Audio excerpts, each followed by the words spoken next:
Whitlock, are you surprised that Isiah is in the running for the job? First of all, why is he a dark horse? I just want to know that. That's a joke. That's a joke. Listen, Isiah Thomas could have this job if he wants it. That's my understanding of the situation. Isiah Thomas is a better fit as the president of the Detroit Pistons. If Stan Van Gundy continues to struggle in Detroit, don't be surprised if Isiah Thomas doesn't reemerge as a candidate in Detroit as president or whatever role with the Pistons in a year or two if Stan Van Gundy continues to struggle. I don't think the Knicks is the right fit for Isiah. I don't think, again, I think if he wanted it, he could have it. I think that's why someone's whispering, is he a dark horse? Will Isiah throw his hat into the ring late?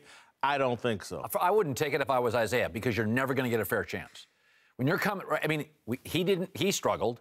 There's chaos with Phil. There's a part of that New York media that's anti-Knicks and anti-James Dolan, and they're not letting up. So even if you knocked it out of the park and your next 2 picks were home runs, and you got rid of the Joakim Noah contract, you pulled a Magic Mozgov, who's giving him a fair shot? I mean, I'm sorry, but James Dolan is under attack from the New York media for good reason. Well, we mentioned culture earlier talking about Doc, and that's the problem in New York. The culture around the Knicks is horrible.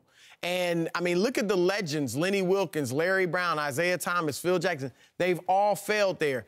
I think Masai Ujiri from Toronto should be the hire. That's a more traditional hire. It's a guy that's a grinder that's done the front office work for years versus a celebrity hire. Now, Isiah, he did a better job in New York than people thought. Much better. You know, ESPN.com did a story in 2014. They found out, based on the analytics, Isiah Thomas was the best draft day GM or executive in NBA in the last 25 years in the NBA. He drafted Marcus Camby, Tracy McGrady, Damon Stoudemire in Toronto, David Lee, Nate Robinson, Wilson Chandler in New York. Like, he's drafted well, and he brought in good talent. You can't blame him for hiring Lenny Wilkins and Larry Brown. But this is why I said earlier in the week, the culture, this is a James Dolan thing. You can't keep telling me all these smart guys come in and fail. It doesn't work that way. Which is why there's too much baggage. Because you are talking about, it's just too much baggage. That's why I'm shocked that his name is even mentioned with it, because I don't see him wanting to do it as well, because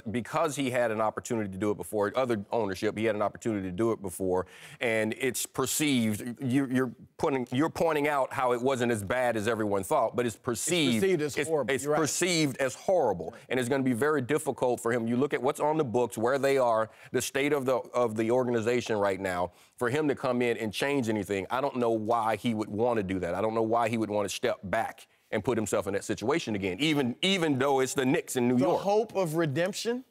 I mean, sir, with that, because this is tainted. This has tainted Isiah's record.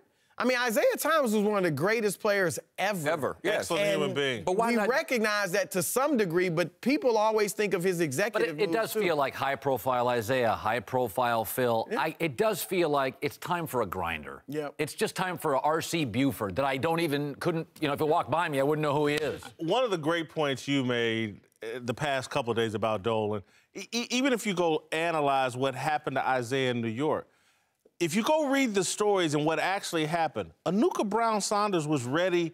This is the woman that alleged sexual harassment, whatever. She was ready to settle.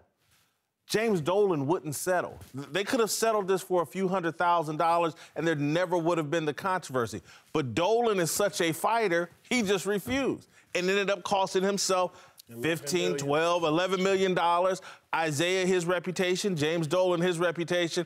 And so, yeah, this is a tough job for whoever, because you're signing up to deal with James Dolan's strategy and his not willingness to ever back down or compromise, and his ongoing war with the New York media.